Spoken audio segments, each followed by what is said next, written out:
Starting on a Monday at 6 a.m. Never a pleasant experience. It takes at least 45 minutes by subway to get to the studio in the financial district located in the old New York Evening Post building at 20 Vesey Street. God forbid I should be late. Showbiz, like the military, doesn't tolerate tardiness. I make a point to leave an hour before our call time. Once off the train, I have a 10-minute walk, which I don't mind, unless I'm pummeled by torrential downpours or those blistering cold winds that blow horizontally off the Hudson. I smile as I pass a gaggle of Chinese women doing their Tai Chi in one of the playgrounds. Once inside the New York Post building, I take the elevator up to our floor, grab some oatmeal with raisins, make my way to the holding area. I sign in with our production assistant, who hands me a voucher.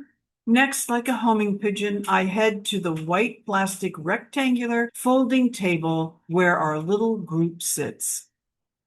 After dutifully filling out my voucher, I tuck it away in my bag. There's no place to put our belongings. I put my bag on the floor. My coat dangles off the back of my uncomfortable gray plastic folding chair with the hope no one will step on the hem. The year is 2000. I'm part of a core group of extras who play newspaper reporters on Dick Wolf's new TV series, Deadline. The series takes place in a newspaper office where various reporters investigate crimes ripped from the headlines. The show stars Oliver Platt, Lily Taylor, Hope Davis, Tom Conti, and Bebe Neuwirth. I'm excited. I have a regular gig. The first AD told me, Jill, we only picked 2 women to be in the Corps, and you're one of them. Believe me, this is a blessing. I don't care if I'm sleep deprived, how long or early I travel, or what time I return home. These jobs are coveted and hard to come by. As a member of the Corps on a series, I receive a steady paycheck. I don't have to search for work every day like a lunatic. I can pay my bills. I'll qualify for health insurance and accrue another pension credit. Plus, I'm standing in for Hope Davis, one of the regulars, which bumps up my paycheck and gives me more days. When you work on a show in this capacity, you become part of the family. We form cliques, friendships, and alliances, sort of like high school. The regulars and stand-ins are the popular or cool kids.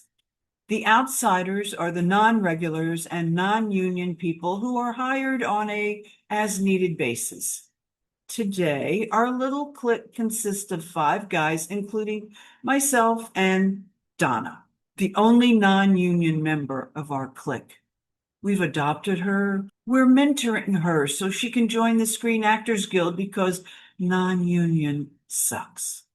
We have a couple of PAs in charge of the background actors. They sign us in every morning and out at night. They stay in holding and notify us when we're needed on set, when we break for lunch, how many meal penalties, if any, we receive, and when we're wrapped at night. We go to them if we need anything.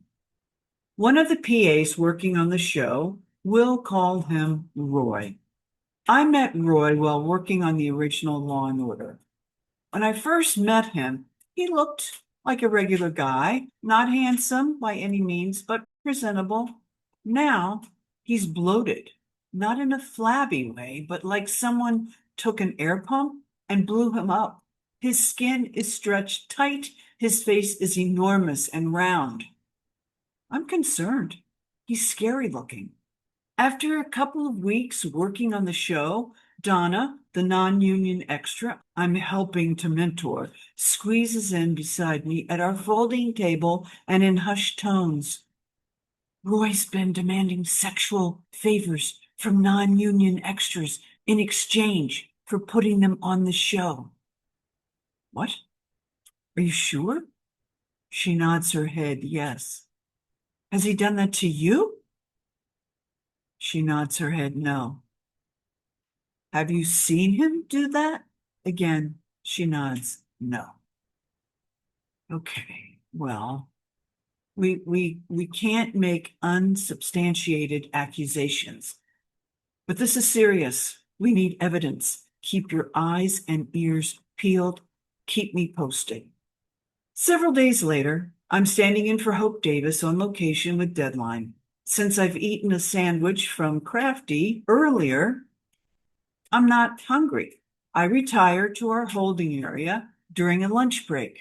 Everyone's at lunch, so I have the entire room to myself. A cool breeze blows through the open window. I settle into this oversized, comfy couch, pull out my book, and begin reading. Roy walks in, takes a seat across from me in an armchair. I glance up and smile and go back to my reading. I can feel his eyes on me. A few moments pass before Roy offhandedly says, Jill, you know what you need? I'm not paying much attention. I glance up and he's got this big bad wolf grin on his enlarged balloon-like face. You need a big black. His words catch me off guard. I mean, it feels like I've been assaulted. Images bombard me like a montage in a movie, flashbacks from long ago, dead and buried. I'm 5.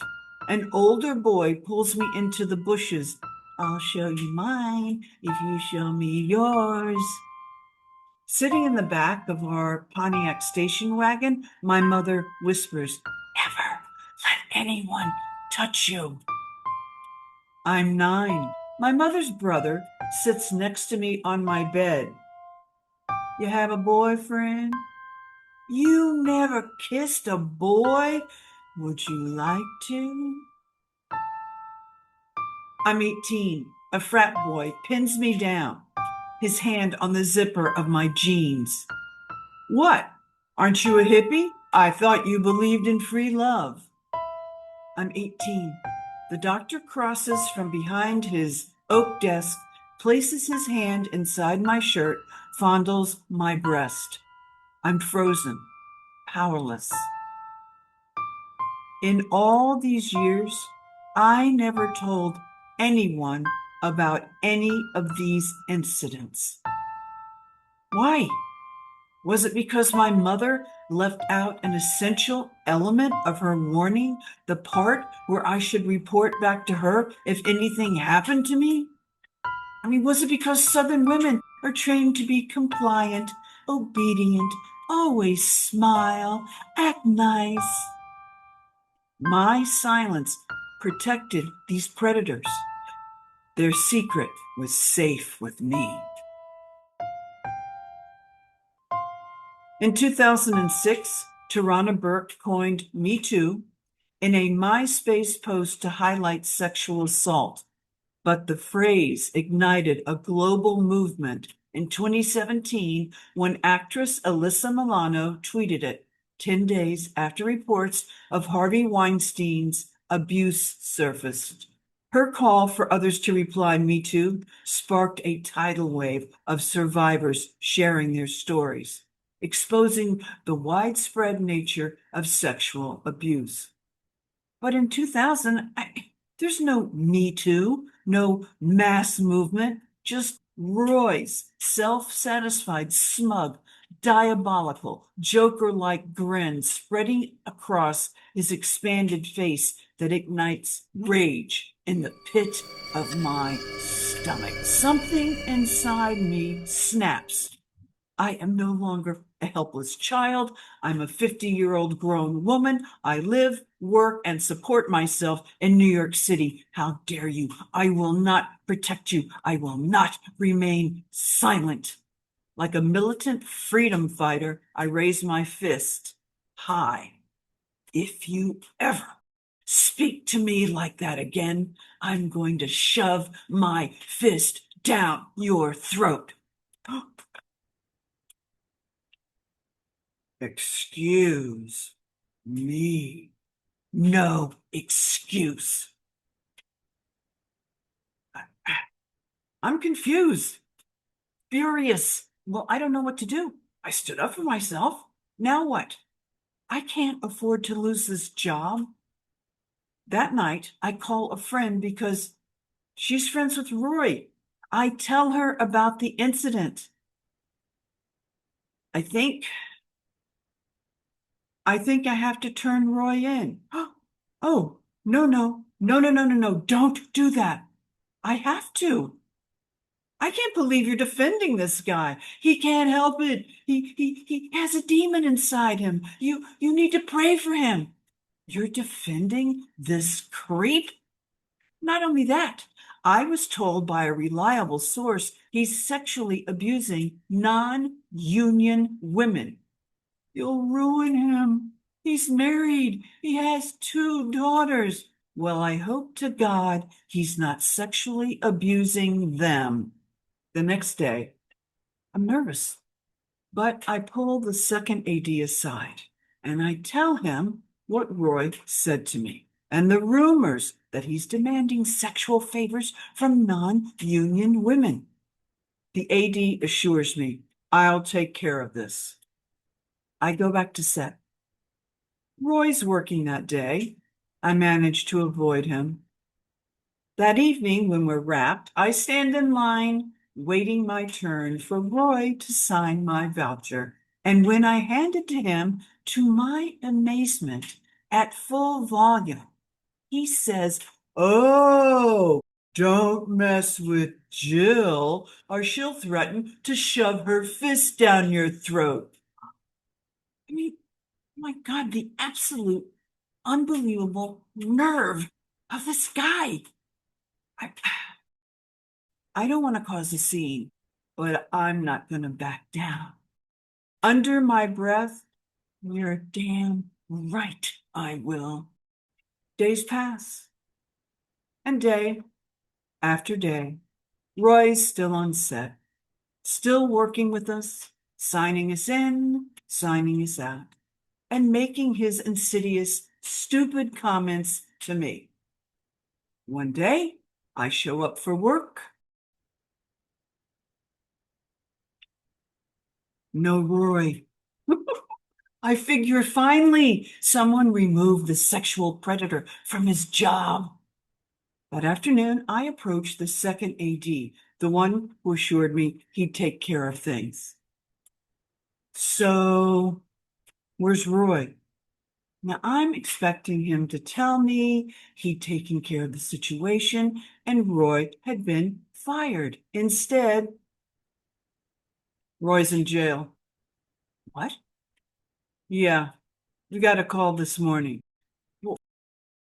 What happened? Yeah, we're not sure. Roy's name never mentioned again. He never returned to the show. Sometimes I wonder, whatever happened to Roy? Where is he? Still in jail? Working in the movie business? Dead? Sometimes when I walk onto a new set, I feel a shiver down my spine, wondering if I'll run into him. I never do. Our paths never cross again. He simply vanished. Oh, good news. Donna got her SAG card, and I would run into her from time to time on various sets. Unfortunately, Deadline flatlined after 5 episodes.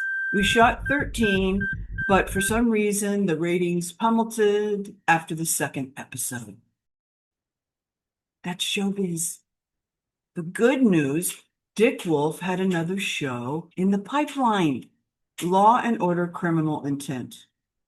They took the Deadline crew and moved it over to Criminal Intent. I was also moved over and became a part of the Corps. As a detective working in the squad room, I had my own desk. All's well that ends well. Thanks for watching, you guys. I really, really appreciate it. I so appreciate you being here. And if you haven't already, be sure to like and subscribe, hit the notification button because it really helps the channel to grow. And I want the algorithm to push the channel out. And I want to give a special shout out to anyone who bought me a coffee or a special thanks. So thank you to JP Page, Sandra E, Helen N, all my monthly subscribers who support the channel. It means a lot. Thank you. Oh, I wanted to, a note about Studio 54. I got a message from my friend Tim. And it turns out he worked on Studio 54 with me, although I have no recollection of that. He has a much better memory than I do. And he wrote, I got PSTD vibes just listening to you. I was there only on the first night, the one with all the exteriors. I stuck it out. It was absolute torture. Then he mentioned that he remembered hearing at the end of the night, he says, this may or may not be true. Mike Myers walked off the set in protest because of how we were all suffering out there for so long in the freezing cold. He says, I choose to believe that. Once I read that, I remembered that I too heard that about Mike Myers, that he was outraged by what went, by the way we were being treated. And he was finally like, no, I'm done. This is a wrap. Let's get out of here. Oh, my friend Tim also said that he remembers that the PAs all had flashlights and they would go up into the balcony area to scoop out the extras. And he heard one of them say, let's get those Anne Franks. I think he said they caught about 10 extras hiding up in the balcony. He also told me that I got him the job. I have no recollection of that. But Lori Eastside was the casting director. I went on IMDb and this was her very first casting gig. So I remember meeting her when she very first opened. She was down on the Lower East Side. So maybe I did get actors for her. I apologize. Okay, questions for you guys. Oh, now we're going back to Me Too. All right. Have you ever experienced or witnessed workplace harassment? And what did you do? And if you want to put Me Too, hashtag Me Too, feel free. Okay, second question. What would you have done in my shoes? Questions from you guys? Sharon A. and Wayne J. both wanted to know, how did your friends who went to the movies or home to sleep manage to know exactly when to come back? Good question. This is my guess. I have no knowledge. Nobody told me. I am guessing.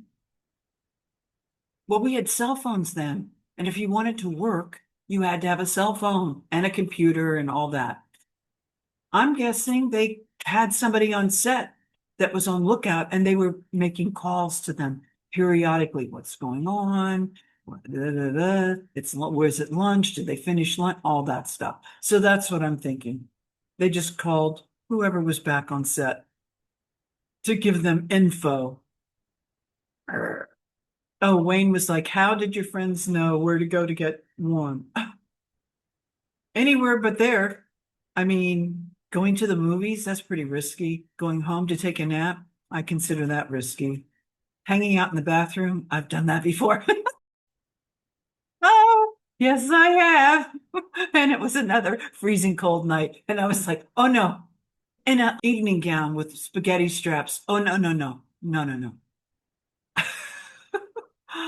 And then Wayne said, I remember SAG reps coming to set. They never helped us. In caps, never helped us. They would usually come when it was time to eat. That's true. Oh my gosh. Oh, this is my Nokia phone. I had this green Nokia phone during that time. And ooh, Woo, I thought I was styling, y'all. I was like, mm-hmm. Initiate 22,000 wanted to know, did the shirtless hunk agree to hug you? I have no recollection of that. I was so frozen. I'm sure he did, or else he just laughed it off. I don't know, but I was too cold to remember. I think I blocked a lot of things out. Next question, Jeffrey D44 and Christopher R. They both basically had the same question. Did you have any interaction with Mike Myers? No, except for Steve.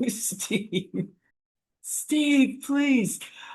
Or did you meet any of the other actors when you went back to do looping or during the lunch break? No. Looping, it was just, there were no principals there because we were just doing the ambient noises. If you're going to be looping as a principal, which I've done before, you're there by yourself. Or if you're doing a scene with someone else, maybe you're together. But basically, if you're looping as a principal, you're in that booth by yourself with a director or someone directing you. So no, I never met Mike Myers. Boom. Okay, you guys. Thank you so much for being here. I really appreciate it. Woo! It is hot out there, y'all. Very hot. But I'm glad that my AC is working. I hope you guys have a great week. Thanks so much, and I will see you soon. Mwah!